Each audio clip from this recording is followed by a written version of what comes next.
guys. Everyone hear me all right? I'd like to thank everyone for coming out to support our seniors, and I'd like to thank you, in particular Baltimore, for showing up on time.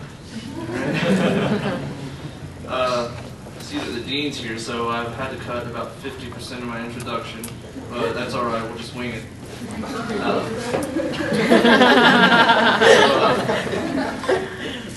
Baltimore came to me a few weeks ago and said, "Hey Joe, I want you to do my introduction." And Baltimore and I have this particular relationship that's unique, to say the least. We're about as racist to one another as you can possibly be. We don't mean it. We do it partly out of fun, and I like to think that we do it in order to laugh at the lines that are like subtly drawn between races. And but anyways, I met Baltimore my freshman year here, and back then I just knew him as the resident angry black poet. And a few years passed, and we got to know each other in and out of class. And once I realized that he wasn't going to rob me or beat me up, we became pretty good friends. In reading some of Baltimore's poetry, I kind of see the same thing that we do with our racist jokes to one another. He's carving out a place for himself. He questions the stereotypes that society perpetuates about young black men. And he gets past all that and tries to transcend to this notion of, well, who am I as a young black man? And in the past year in particular, I've seen Baltimore's character and his poetry grow from something that could be considered angry and headstrong to something more introspective and sometimes illuminating. And I really think that you guys are going to see that tonight. And there's not really a whole lot I can say about Baltimore's poetry other than that, and I'm just going to let him come on up.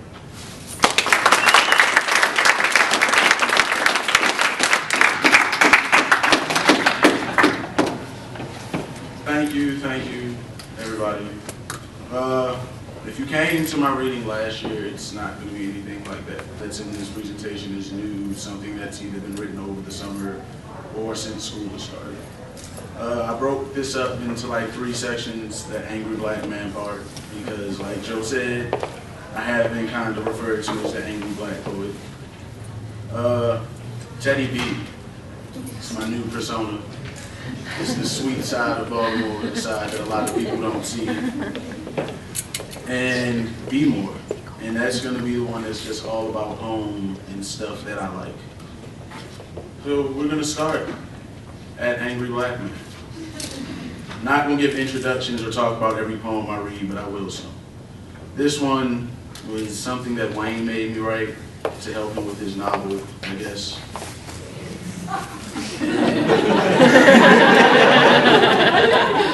I need all the help I can get. Daughter of the Okefenokes.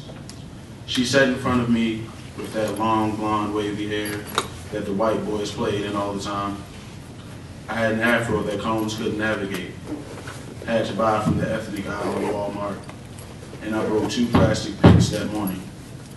The ones with the black power fist. Her mom is just as white as mine, but her sympathetic white syndrome never kicked in. She stayed away while black magic enticed my mother. That long hair, my sisters want to take to dinner. My baby needs some hair. It'll never be like hers, but the hair can belong to him. On to the next one. ABM. If y'all don't get what ABM stands for, you're not paying attention to this section.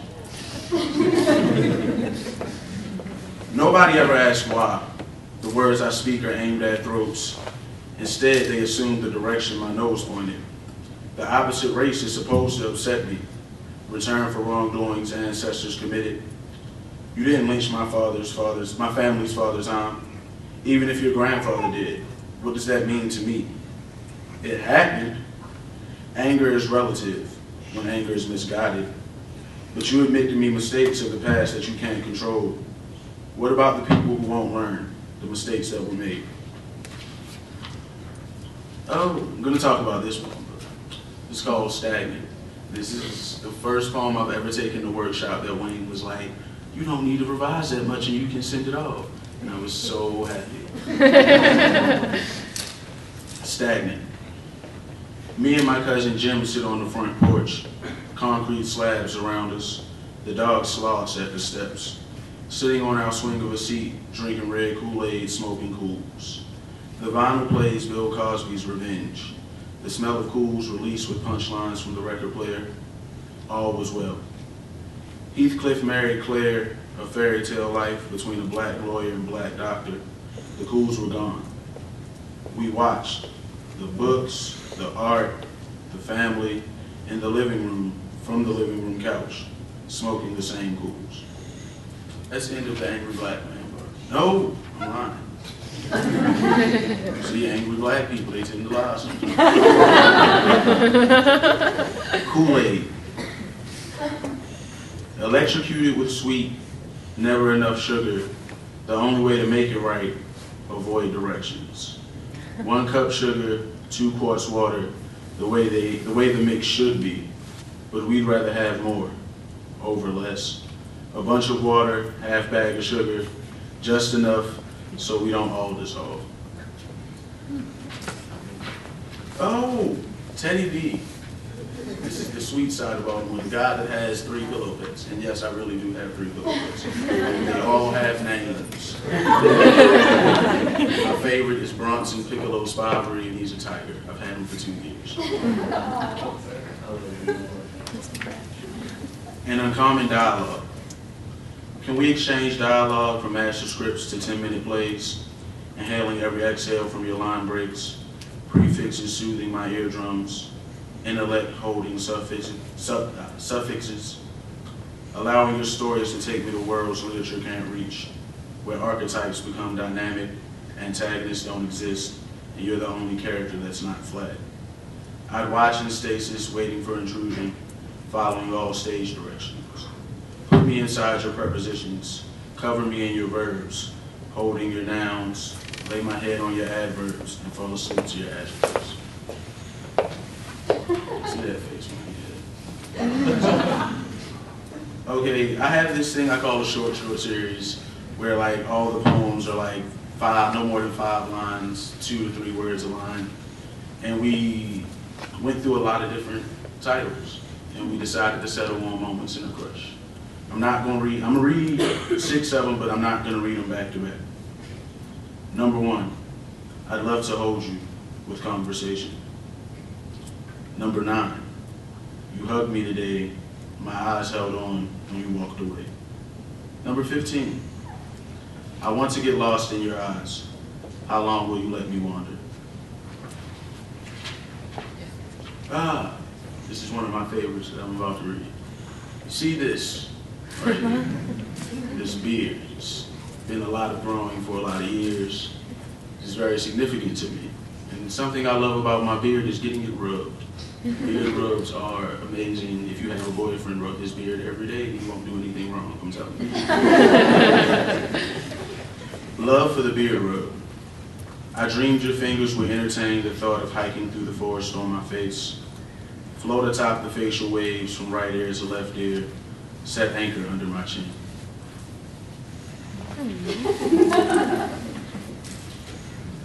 Well, these are going to be my last 3 shorts. You walked past me today. I hope you drop a thought for me to hold. Number 18. Can I run my fingers through your hair to grasp what I don't know? Number 19. I caught my reflection in your glasses. I am transparent. I hear that. Thank you. Well, the last part is called Be More. And in this, you're going to hear about home and some things that are very special to me. So, the first thing I think of when I think home, and this is going to sound like, oh, he's just saying it to say it, is college, because I do love the people I've met. Notice what I said. So I'm going to read about one of my college experiences. Walk of Shame.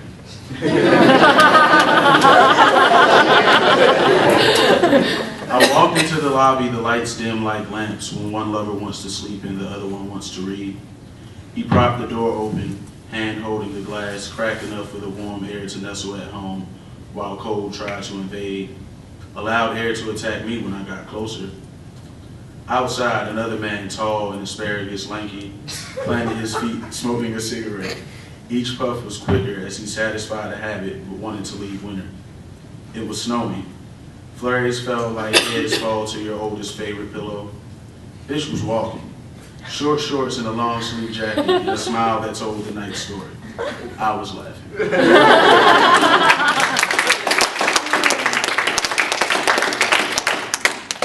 Okay, I guess this is gonna be the sad, serious part. You know, I had to give y'all a couple because if a poet's not depressed, is he really a poet? Home. Why not be content with being the family's black sheep? I'm stingy. No intentions of sharing one bag of wool. Dreams of colleges liberated by arts, not enslaved by competition. I'd rather carry my pen on the left and book on the right than pick all of you up with a truck. Who are y'all to ask for support? When ramen was my only delicacy, help disappeared. You want me to be the plane of riches your son couldn't pilot. Their backs broke carrying your load. Riches are what you work for. I don't want them.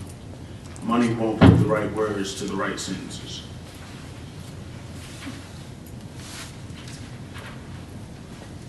I guess this will be my sad poem. I guess really don't cry or nothing. Mirrors. It was 7 years ago, but now my mirrors reflect him, waiting on the conversation that won't happen. Where I wanted your approval permanently stamped to my head, living your words to the point where emulation disappears. People think I was my father. Sins from you uplift instead of holding back, but I only repeat mistakes. Debt has gone from your life to government, souls to paper. I didn't pay you back, why should I pay them? Okay, now we're gonna get off all of that, and we're gonna have some fun. Well, in case you haven't noticed, I have a beard and I'm also a large man. And me being a large man, I like to eat.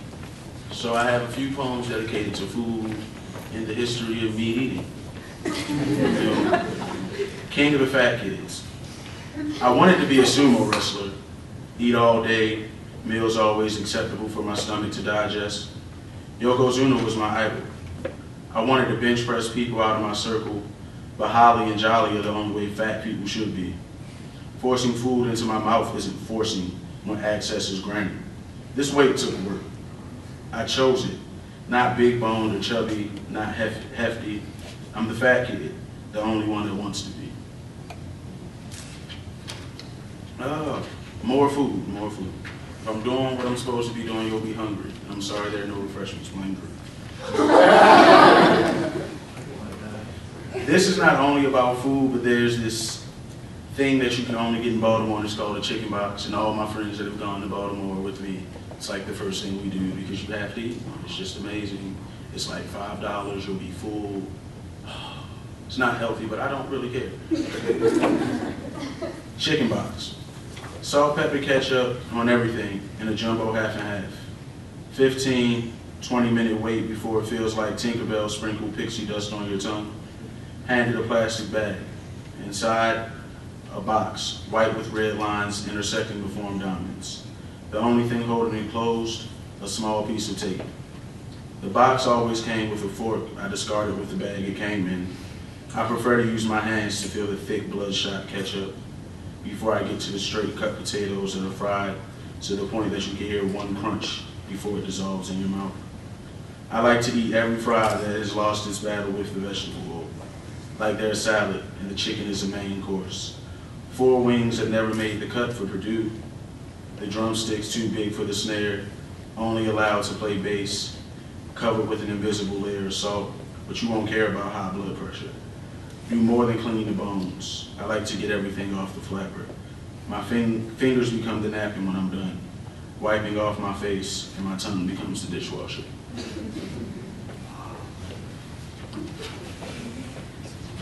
Oh, one thing you must know about me when it comes to edibles, Pork chops are the greatest thing ever invented. Fried pork chops are amazing.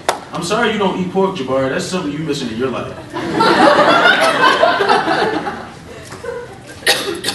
Pork chops. Waiting in the living room, laid across the leather couch, I could smell the flour from the kitchen, infused with garlic powder, pepper, Old Bay, and the right amount of paprika. Watching her coat them, gentle like baby powder during a changing. The grease sizzles like tap dancers across the marble floor. Watch the delicate flip. She's rougher when she rubs my nose. Sounds then become single raindrops hitting the metal roof. The meat rises to the top of the pan. They are cooked. No more food. One last food one.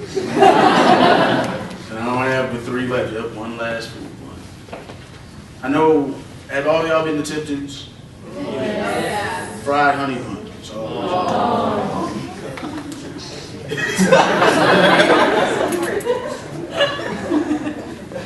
you must try it once, but to eat it a second time is playing life with death. Every bite makes heart muscles contract. The elephant goes from standing to sitting, but his trunk tickles your tongue. It's all worth it to taste the honey mated with syrup, so soft a hard breath could make it fall to crumbs. Okay, this one here. Another one that Wayne Thomas required me to read, and he wants a specific introduction to it. The blues for my honky friend, Master Thomas. Cotton-picking hands seek work during leisure times. When spirituality collides with reality, my Eva carries our weight, bringing me champagne and reefer, her curves stacked like mason jars. I pluck at her tight woven hair until her voice can sing, soul shaking deep or glass breaking high. When I don't pluck, she talks. She nagged as we walked from Mississippi to New York while the ground was dirt and when concrete encased my feet. She's still talking now. My words weak. She can lead me because the blues ain't nothing but her telling stories about the life you live.